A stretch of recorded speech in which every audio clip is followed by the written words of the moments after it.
Oke teman-teman, balik lagi bersama Kang Mimin. Jadi pada video kali ini kita bakalan bahas film yang sangat menarik yang berjudul Special Forces 2011.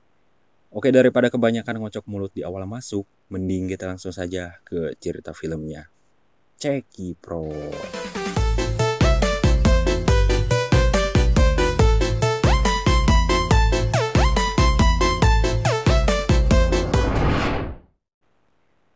Film diawali di negara Afghanistan di kota Kabul, di mana jurnalis yang bernama Elsa mewawancarai warga lokal yang bernama Maina. Kedatangan Elsa adalah untuk mencari tahu tentang perang dingin yang terjadi di Afghanistan serta tentang kekejaman pemimpin Taliban yang bernama Ahmad Zayeb. Maina juga di sini menceritakan kisah kelamnya kepada Elsa. Diketahui Maina pernah dijual kepada Ahmad Zayeb sejak masih kecil.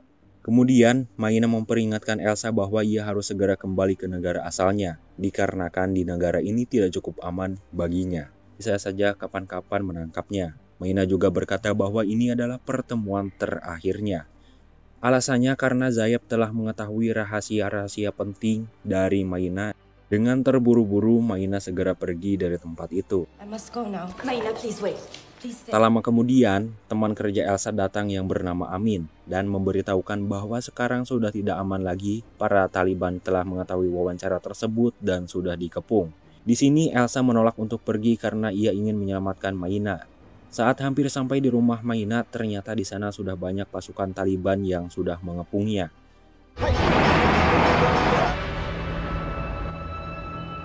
Melihat kejadian itu, Elsa ingat dengan kenalannya yang bernama Salamani dan dia berniat meminta bantuan kepadanya. Salamani? Assalamualaikum. Waalaikumsalam. Saat mereka bertemu, bukan pertolongan yang ia dapatkan, melainkan sebuah jebakan, dan ternyata Salmani sudah berkomplot saat terciduk sama Elsa.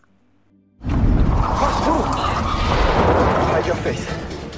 Dalam perjalanan saat melarikan diri, Amin dan Elsa ditangkap dan dibawa ke tempat penyanderaan. Kabar tertangkapnya Elsa ternyata sudah sampai di tempat Elsa bekerja yang ada di Paris, sekaligus berita itu telah sampai di pemerintahannya. Dan mereka segera melakukan rapat dengan petinggi di sana yang yakin bahwa tertangkapnya Elsa diakibatkan oleh Ahmad Zayeb yang bersembunyi di dasarnya. Dari rapat itu barulah diambil keputusan, lalu mereka menugaskan pasukan khusus untuk menyelamatkan Elsa. Sementara di tempat lain pesawat ini diberangkatkan ke Afghanistan. Sesampainya di sana, Komandan Kopak dan temannya Lukas langsung disambut dan dibawa ke Camp Gandama, sebuah camp gabungan yang di dalamnya ada tentara Afghanistan, Pakistan, dan Prancis. Di camp itulah Lukas dan Kopak mendapatkan kawan baru yaitu Tik-Tak, Victor, Marius, dan Elias, dan sebagai seorang sniper. Di sana ia langsung menjelaskan kalau misi ini adalah misi intelijen dan Sandra yang harus mereka selamatkan berada di Pakistan. Sementara di Pakistan, Elsa bertemu dengan Ahmad Zayeb. Diketahui Zayeb telah mengetahui wawancaranya dengan Maina, bahkan artikel yang telah Elsa tulis tentang Ahmad Zayeb.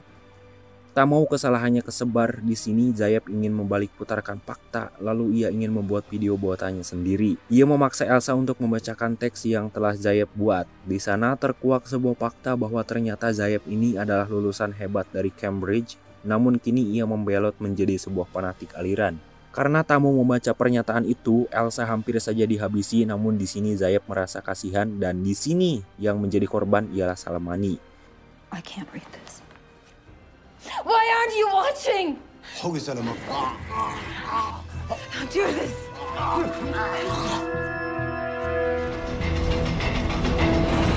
Mission accordée, amiral. Beberapa menit kemudian cuplikan video Elsa saat ia akan dibunuh. Video tersebut dikirim ke pemerintahan Prancis. Mereka pun menjadi ragu melihat Elsa pada keadaan ini dan tak ada yang yakin bahwa Elsa masih hidup. Bahkan Laksamana Gaznek yang berada di kapal induk, ia pun mulai merasa ragu. Namun Gaznek telah melaporkan kepada Kopak yang saat ini berada di jalanan. Mereka semua yang ada di pesawat sepakat untuk melanjutkan misinya walaupun Elsa belum tentu mati. Setibanya titik koordinat yang sudah disiapkan, para pasukan khusus itu pun mendarat membawa peralatan lengkap.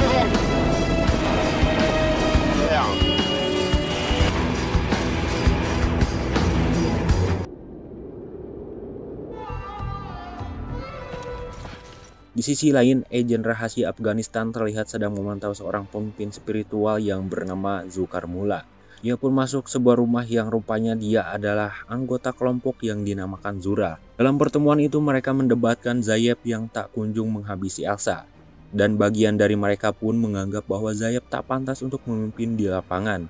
Zayeb yang tak ingin hilang kepercayaan dari kelompoknya, lalu ia pun berusaha untuk tidak mengecewakan lagi kelompoknya. Sementara itu para pasukan khusus yang sudah berada di tempat yang diyakini tempat disandarnya Elsa, saat mereka sedang memantau keadaan, dan tak sengaja saat mereka sedang memantau, ia melihat orang-orang yang akan dieksekusi dan sayang sekali, ternyata yang akan dieksekusi tersebut ia adalah Maina. Sebenarnya Elias di sini bisa saja menembak yang akan mengeksekusi Maina, namun Kopak melarangnya karena ini bukan bagian dari misi. Setelah menunggu lama dan keadaan merasa sudah aman, 5 orang dari mereka pun menyelinap masuk. Sementara sniper alias yang memantau dari jauh. Dan tak perlu lama dan kerjasama yang baik serta perlengkapan yang lengkap, mereka dengan mudah menghabisi penjaga yang sedang berjaga. Je suis là. Alors à 3. 3. Dan Elsa serta Amin berhasil diselamatkan.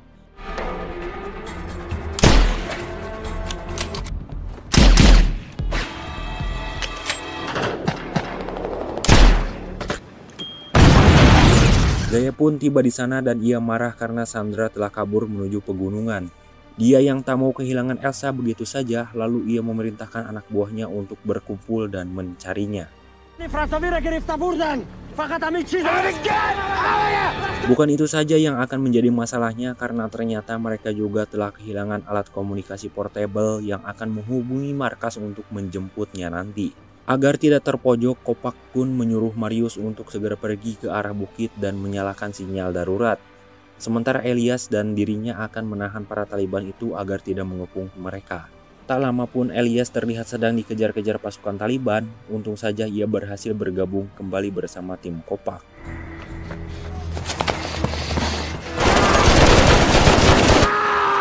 Sementara itu Marius berhasil menyalakan sinyal darurat. Namun sayang sekali mereka tak bisa mungkin untuk penyelamatan di koordinat yang sudah terkepung. Apalagi kedua helikopter harus segera putar balik karena ada pasukan Taliban yang menyerangnya sehingga tidak aman untuk melakukan penjemputan. Operasi ini sudah dianggap gagal dan informasi ini sudah sampai di pemerintahan Prancis. Mereka semua tak tahu apa yang akan terjadi sekaligus pasukan khusus dan juga Elsa. Di hari kedua ini mereka masih menyusuri bukit-bukit tinggi berbatu karena mereka memang tak ada komunikasi lagi. Lalu pasukan Kopak pun berinisiatif untuk menyusuri sungai di Afghanistan dan berakhir di camp mereka. Sementara pusat komando berusaha untuk mencari pasukan khusus dengan menggunakan kapal jet, namun sayangnya mereka tidak menemukan dan hanya melewati pasukan Taliban yang bersembunyi di bebatuan. Di hari ketiga ini mereka sadar bahwa para pasukan musuh sudah mulai mendekat. Karena perjalanan yang sangat jauh ini, Marius pun menyarankan untuk menyerang balik. Tak lama kemudian pasukan khusus itu pun melakukan serangan balik.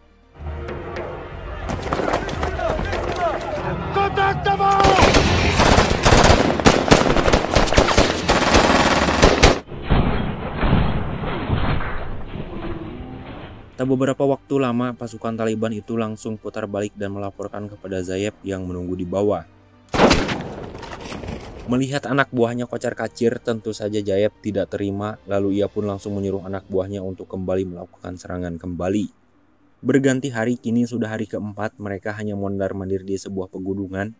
Medan yang sangat berat serta tiba-tiba serangan datang cukup mulai mereka kelelahan. Sementara itu, para pasukan Prancis juga diutus untuk mencari pasukan khusus. Mereka pun langsung mengelilingi gunung namun hasilnya nihil karena mereka sudah jauh dari koordinat yang sudah ditentukan. Sampailah mereka di sebuah desa kecil yang berada di pegunungan, mereka pun disambut baik oleh warga sekitar.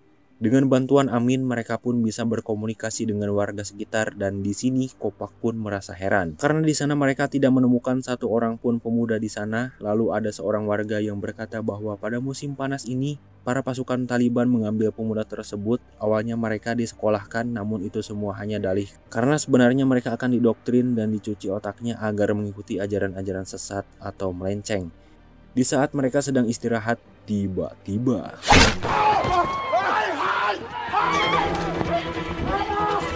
Tembakan sniper itu tepat mengenai kepala Marius dan langsung menewaskannya. Keadaan semakin kacau dan pas Oliver kaditu kadieu, Elias si penembak jitu langsung mencari keadaan sniper itu dan langsung menembaknya hingga tewas.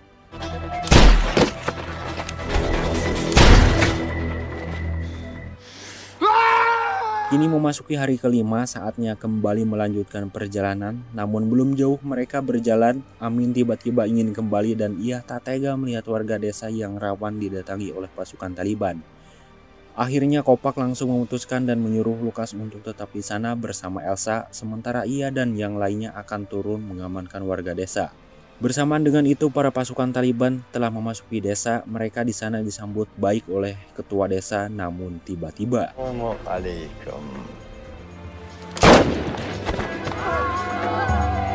ia dengan sadis menjawab salam si bapak itu dengan sebuah tembakan di kepala dan pada akhirnya Zayep menyuruh anak buahnya untuk menghabisi warga desa.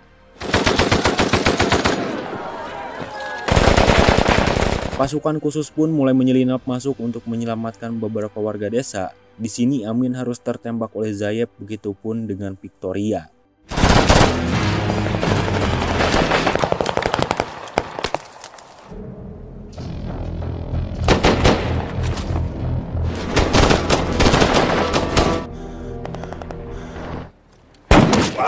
Victor est touché, on dégage.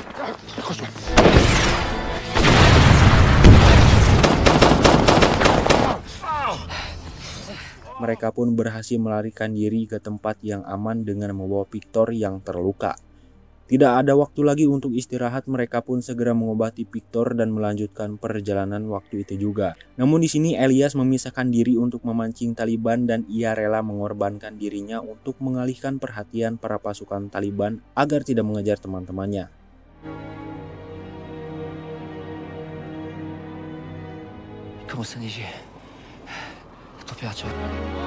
Memasuki hari ke-6, bantuan juga belum terlihat. Sekarang mereka berada di ketinggian gunung.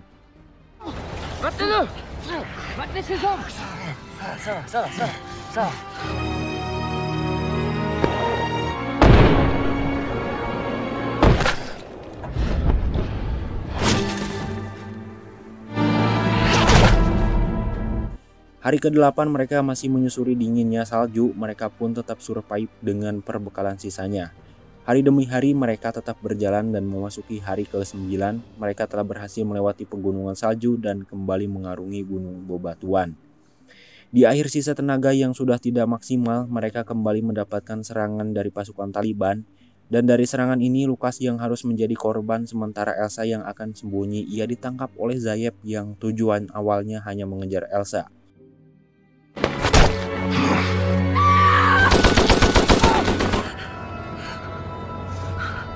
Elsa yang ditangkap Zayep lalu tiba-tiba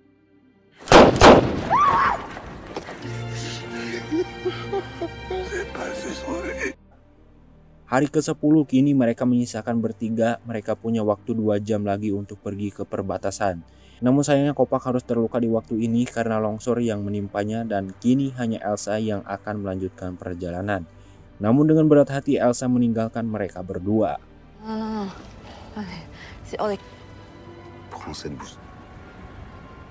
Dan di hari ke-11 itu Elsa harus pingsan. Namun beruntungnya ada mobil yang menemukan Elsa yang sudah pingsan dan membawanya ke markas militer. Dan di hari ke-12 kabar sampai ke Laksamana bahwa Elsa telah ditemukan masih hidup. Semua orang pun turut bersukacita dengan keselamatan Elsa. Rencana Elsa akan dibawa ke rumah sakit untuk perawatan selanjutnya, akan tetapi Elsa menolaknya dan memilih mengikuti Laksamana untuk mencari Kopak dan Tik-Tak. Akhirnya mereka ditemukan masih bisa bertahan setelah melewati selama 12 hari di medan konflik. Dan akhirnya mereka berhasil menyelamatkan Elsa dan film pun selesai. Dari bagian manakah yang kalian sukai dalam film ini? Dan apakah pesan moral dari film ini? Silahkan ketik-ketik di kolom komentar ya. Oke, sekian dari Mang Mimin. Sampai jumpa pada video selanjutnya. Jangan lupa subscribe, klik komen, dan terima kasih.